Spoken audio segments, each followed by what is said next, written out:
de nuevo teniendo el gusto de estar aquí con ustedes, tocando uno de los temas que probablemente más me apasiona, que son las pruebas de cribado y tamizaje que se hacen en los ancianos.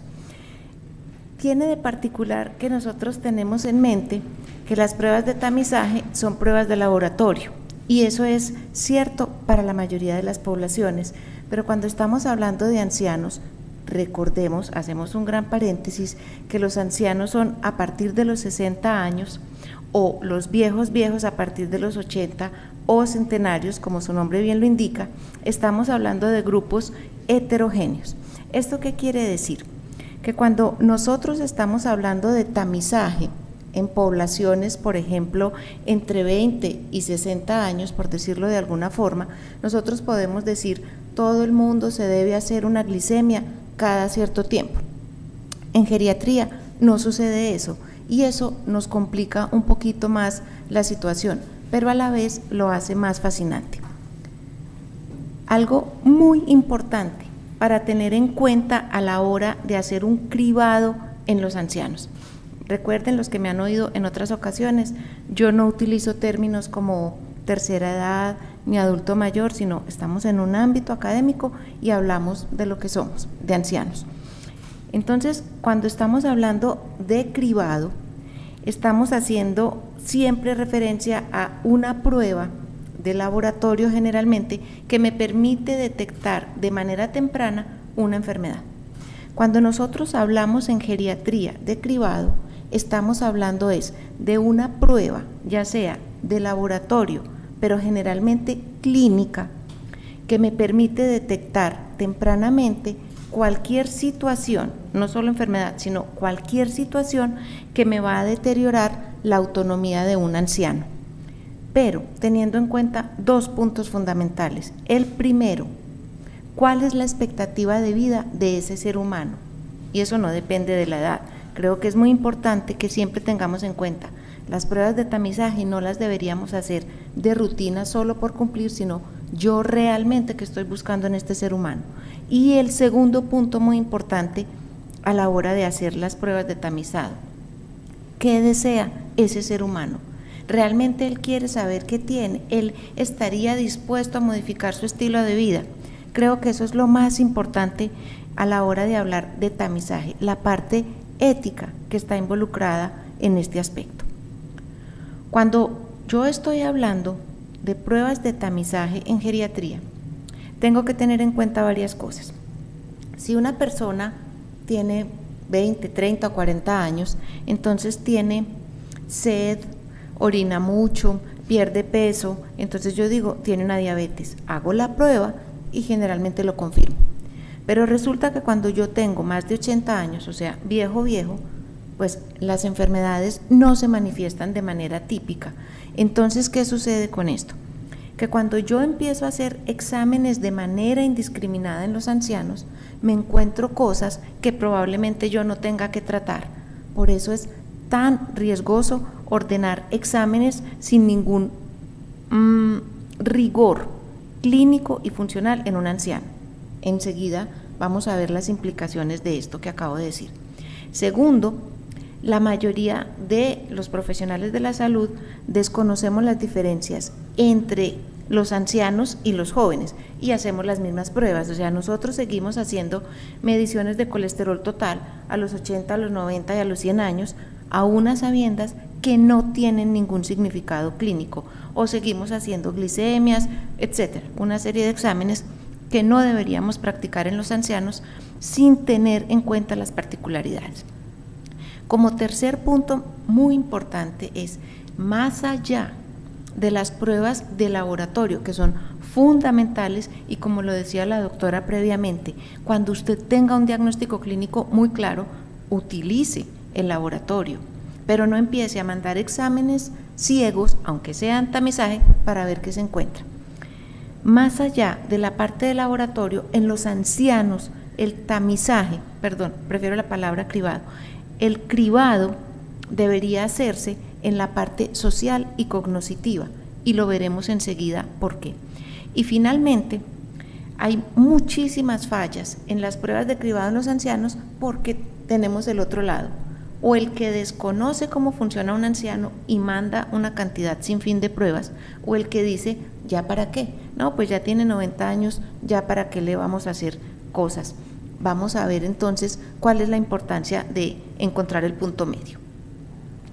Resulta que en Colombia, como en la mayoría de los países del mundo, existen unas cosas que se llaman las rutas integrales de atención de la salud. Esas rutas integrales de atención en la salud tienen como objetivo dividir la población por grupos etarios basándose en el curso de vida y así definir cuáles son las estrategias preventivas más efectivas. Vamos a analizar las rutas de atención integral del anciano de manera preventiva en los ancianos. ¿Cuál es el objetivo de estas rutas? El objetivo es que yo detecte rápidamente la enfermedad antes que tenga manifestaciones y las personas no se deterioren. El objetivo es fantástico. El primer punto de la ruta de atención integral de los ancianos en Colombia dice que es para todas las personas mayores de 60 años. Es lo primero que tenemos que tener en cuenta.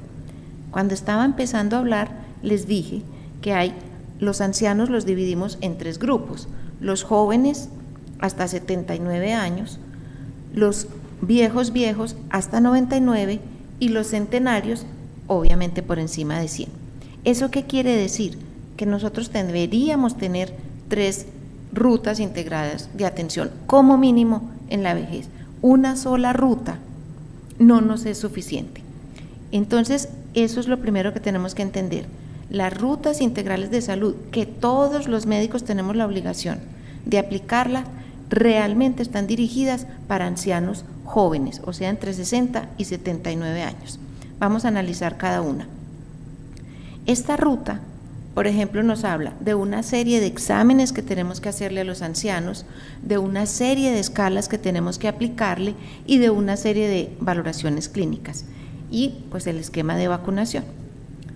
¿Cómo vamos a traducir estas pruebas? Porque todo en lo que se fundamenta una ruta de atención integral es en pruebas de cribado, que es el objetivo de la charla. ¿Cómo vamos a traducir eso en la vida diaria? Muy bien. ¿Cuáles son los exámenes que nos recomiendan que le apliquemos a los ancianos? Aquí los vemos. Nos dicen a toda persona mayor de 60 años, por supuesto esto viene desde personas más jóvenes, pero aquí a partir de los 60 años nos dicen, vamos a hacerles pruebas de colesterol total, HDL y LDL, o sea un perfil lipídico, cada 5 años a partir de los 60 años. Nos dice además que le hagamos una glicemia en ayunas y que le hagamos una creatinina. Bueno, vamos a analizar qué pasa con esto. La creatinina, por ejemplo, después de los 80 años, todos, mejor dicho, después de los 30, empezamos a perder masa muscular. Entonces, cuando yo le pido una creatinina a un anciano, puede tener un valor de 0.6 y yo decir, está perfecto el riñón, pero resulta que lo que tiene es sarcopenia. Entonces, una creatinina sola nunca es diagnóstico de daño renal. Nunca en los viejos, acuérdense, viejos mayores de 80 años. Cuando yo voy a hacer diagnóstico de enfermedad renal en un anciano, yo tengo que solicitar mínimo creatinina y BUN, pero idealmente depuración de creatinina, porque una creatinina sola me habla es de sarcopenia. Primer punto. Segundo punto, que nos recomiendan hacer glicemias basales cada 5 años. Pero resulta que normalmente, en la medida que yo me voy envejeciendo, la glicemia sube y seguimos teniendo como referencia el valor de 110 o por debajo de 100. Pero cuando yo tengo más de 80, 90 o 100 años, yo puedo tener en ayunas una glicemia de 140, 160 y no ser diabético. Entonces, fíjense la importancia de conocer las diferencias de un anciano respecto a un joven, porque yo lo veo todos los días, ancianos que tienen glicemias de 120, 130 e inmediatamente empezamos tratamientos para diabetes y eso puede ser un valor normal por encima de los 80 años. Y el del colesterol, que es el más dramático, se los pongo aquí claramente. Todo nuestro cuerpo depende de la grasa, el cerebro es grasa pura. En la medida que yo me voy envejeciendo, mi colesterol sube porque es protector. Eso es muy importante. ¿Eso qué quiere decir? Que a mí no me pueden decir a los 80 años que yo tengo que tener el colesterol en 120 o como lo tiene una persona de 20 o 30 años porque me voy a morir más rápido, porque voy a tener fragilidad y porque voy a tener mayor demencia. Y ahí ustedes están viendo que son viejos, o sea, por encima de 80 años, los niveles por debajo de 175 de colesterol total, yo ya puedo entrar en deterioro funcional. Por debajo de 130, yo me voy a morir. Entonces, fíjense que nosotros no podemos seguir dándole estatinas a todo el mundo, porque la meta no es que me bajen el colesterol. Esto es tan sencillo como que si yo tengo 85 años y a mí no me ha dado un infarto, un evento cerebrovascular, no me pida el colesterol, no me haga un perfil lipídico para que no tenga la tentación de ponerme una estatina. Porque si yo a los 85, a 90, 100 años tengo mi colesterol en 200 o 300 y ya llegué ahí, me está protegiendo, no me lo baje. Eso es muy importante. Fíjense también, por ejemplo, el nivel de LDL, que nosotros lo tenemos muy claro en población joven. Mientras más bajo, mejor. En los ancianos, no. Es diferente si yo ya estoy haciendo una intervención en prevención secundaria. Si ya tuve un evento, pues sí debe tratar de tenerme el colesterol en un nivel más bajo, pero ojalá nunca por debajo de estos valores, porque está demostrado que me protege mi corazón, pero el riesgo de demencia es altísimo. Y fíjense que es muchísimo más marcado en las mujeres. O sea, ayer, por ejemplo, me presentaban un anciano de 100 años porque llegó completamente funcional, caminando, etcétera, normal, cognitivamente sano, con un colesterol de 500. La duda era si le empezaban estatina o no. La respuesta es contundente, no. Si llegó a los 100 años con colesterol de 500, de eso no se va a morir, déjelo quieto. Cuando le ponen la estatina, usted lo va a entrar en sarcopenia y los efectos secundarios, y ahí sí vamos a hacer un efecto deleterio. Eso es muy importante. Lo segundo que nos propone la Ruta Integrada de Salud es el esquema de vacunación para los ancianos. Ellos nos hablan, recordemos que dentro del cribado, como lo definimos, es toda estrategia que yo pueda hacer tempranamente para prevenir. La vacunación entra ahí. Y lo que nos habla el esquema es de la influenza cada año. Pero este que les muestro acá es el esquema real que debe tener un anciano sin importar la edad. Un anciano debe tener refuerzo de toxoide tetánico. Todos los ancianos tendrían que estar vacunados contra el neumococo usando ambas, Neumo 13 y Neumo 23. Por supuesto, ahora todos tenemos que tener la vacuna contra el coronavirus. Y todas las personas mayores de 50 años deberíamos estar con la vacuna contra el herpes zóster. Entonces, fíjense que el esquema de vacunación, este sí no tiene límite de edad. Es mucho más amplio que aplicarse la influenza cada año. La única vacuna, y la retiré a propósito de acá, es la vacuna de la fiebre amarilla, que es así, después de los 65 años, no tiene evidencia que debamos utilizarla. Viene una tercera parte, que son las pruebas diagnósticas, las pruebas de laboratorio para tamizaje de cáncer en los ancianos. Entonces, miremos lo que nos recomiendan. Nos recomiendan citología, ya pues con la prueba de papilomavirus, cada 5 años, ahí estamos viendo la edad. Nos recomiendan mamografía hasta los 65 años, en algunos países hasta los 75. Nos recomiendan tamizaje de cáncer de colon hasta los 75 años, y bueno, ustedes lo ven ahí. Pero miremos unas particularidades en los ancianos. Resulta que no es lo mismo que a mí me dé cáncer a los 30 años o a los 90, por muchas razones.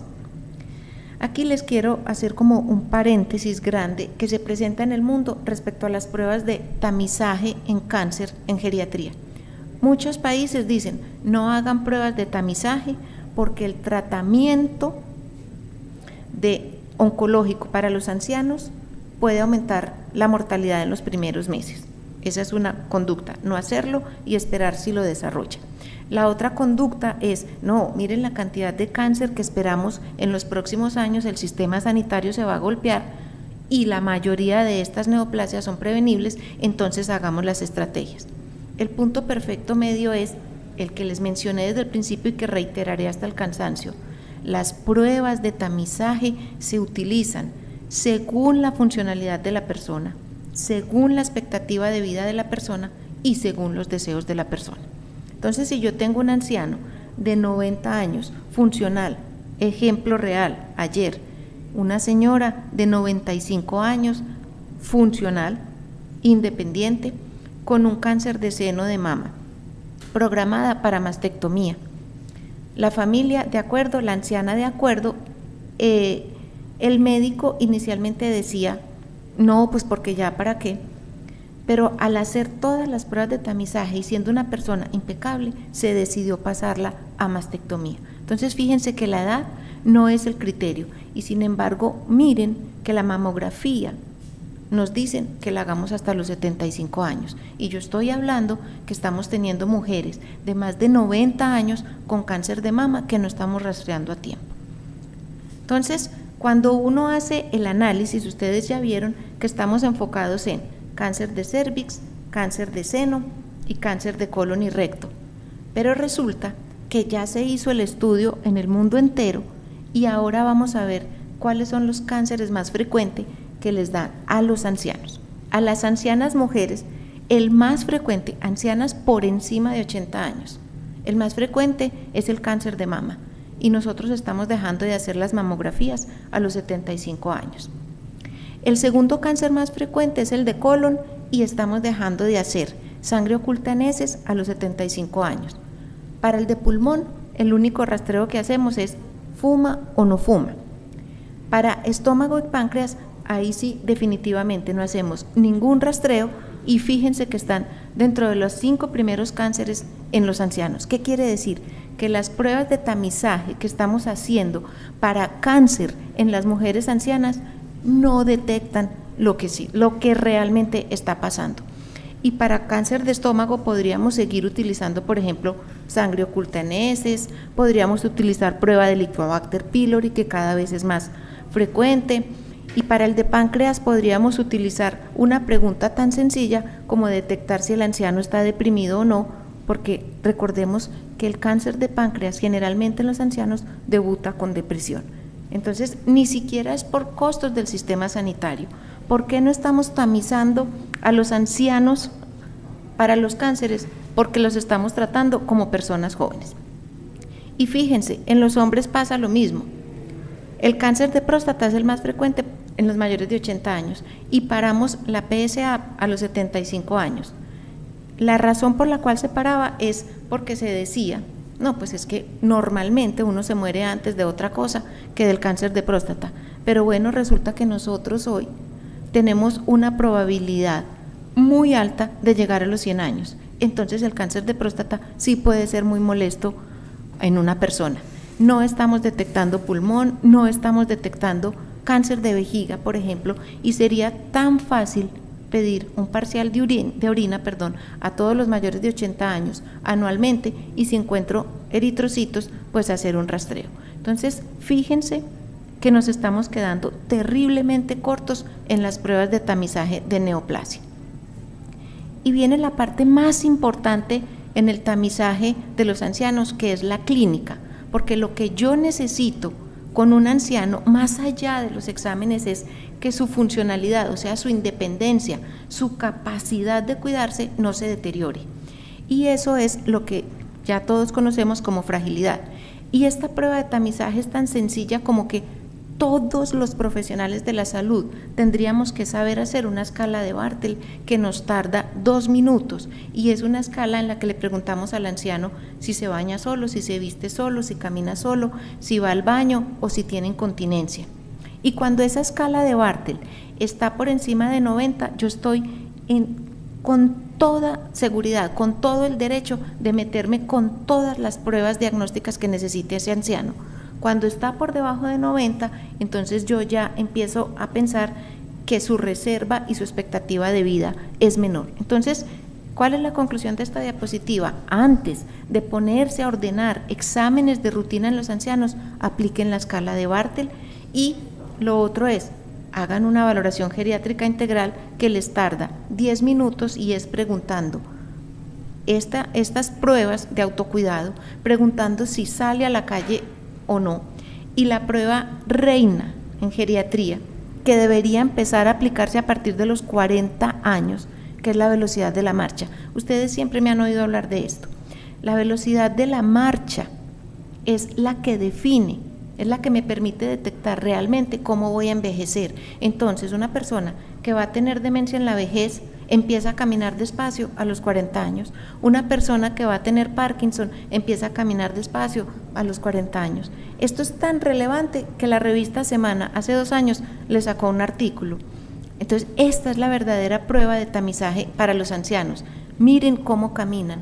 No es normal que yo camine con bastón ni despacio. Si estoy caminando así, por favor intervengan, porque ahí sí voy a tener una muy buena vejez. Adicionalmente, sin necesidad de hacerme muchos exámenes, evalúe mi parte cognitiva, mi parte afectiva, que se evalúa tan sencillo como preguntando a un anciano, ¿se siente aburrido con frecuencia? Y si el anciano me contesta que sí, tengo una probabilidad muy alta de tener una depresión, que es una causa de muerte altísima por encima del cáncer en los ancianos. Entonces, reitero, nosotros hacemos pruebas de tamizaje en los ancianos de laboratorio, primer punto. Segundo punto, hacemos pruebas que no son las adecuadas para los mayores de 80 años. Y tercer punto fundamental es que el verdadero tamizaje en los ancianos es clínico. ¿Por qué? ¿Qué tengo que buscar? Riesgo social, y en el riesgo clínico lo que realmente tengo que buscar son estos síndromes geriátricos, que son patologías que la gente considera normales con la vejez y no son. La gente considera normal con la vejez que se le escape la orina, que tenga un dolor, que pierda la memoria, que esté flaquito. La gente lo considera normal con la vejez y no es. Reitero, lo normal con la vejez son las canas y las arrugas. Todo lo demás es enfermedad que se puede intervenir.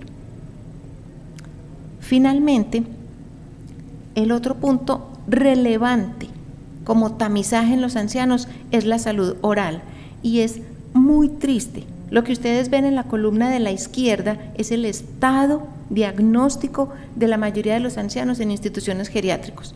El 50% de nuestros ancianos tienen entulismo total. Casi todos tienen enfermedad periodontal. La mayoría tiene perdidos más o menos 18 piezas dentales. La mayoría tiene lesiones en la mucosa bucal, y lo más grave es que la mayoría considera que su salud y su vida no depende de la cavidad oral. Y les cuento, las personas con pérdida de piezas dentales tienen más demencia que las personas que tenemos las piezas dentales completas. Las personas ancianas que tienen mayor enfermedad periodontal, ya es muy conocido que tienen mayor riesgo cardiovascular, pero tienen peor pronóstico con el coronavirus. Van más a cuidados intensivos las personas ancianas con enfermedad periodontal. Entonces, no solo nos tenemos que lavar las manos, sino que este es el momento en que todos ya tenemos que estar en odontología haciéndonos nuestro chequeo anual, porque también nos disminuye el riesgo de complicaciones por coronavirus. Y finalmente, para los mayores de 80 años y para los mayores de 100 años, estas son las reales pruebas que yo debo hacer de tamizaje. Debo medir las dos primeras, vitamina B12 y ácido fólico. ¿Por qué? El déficit de vitamina B12 y ácido fólico por encima de los 80 años es un factor directo para desarrollar demencia. Y estamos muy en la moda de los vegetarianos, 1 y 2. Estamos muy en la moda que a la gente que le duelen los músculos y las articulaciones le quitamos la carne roja. No tiene nada que ver con las articulaciones la carne roja, y tiene mucho que ver con el cerebro. No tienen que comer grandes cantidades, pero sí al menos 2 veces a la semana pequeñas cantidades. La otra prueba de tamizaje fundamental en todos los ancianos y no está incluida son las pruebas de función tiroideas, teniendo aquí una salvedad. La TSH aumenta en la medida que yo envejezco. Entonces, mientras para una persona joven un valor de TSH óptimo está entre 1,5 y 2,5, para un centenario lo mínimo que debo tener de TSH es 5. La TSH aumenta, prolonga mi sobrevida y mejores condiciones de vida. Entonces, mucho cuidado con eso, porque no solo es que yo solicite exámenes, sino que lo sepa interpretar. Y las dos últimas son fundamentales. La vitamina D3 ya sabemos que su déficit causa eventos trombóticos, causa hipertensión, causa caídas, todas estas 3 situaciones nefastas en un anciano. Y la que no deberíamos dejar de hacer nunca es la densitometría, porque yo puedo tener 100 años, pero si yo camino, si yo me desplazo, el riesgo de caerme y fracturarme tiene que ser detectado a tiempo. En conclusión, las pruebas de tamizaje las tenemos que individualizar. Tenemos que tener en cuenta la funcionalidad, el pronóstico de vida y los deseos de los ancianos. Y tercero, no es lo mismo tener 60 años que tener 80 o 100. Por tanto, yo no puedo seguir haciendo las mismas pruebas de tamizaje y con los mismos valores que a los 50 años. Muchas gracias.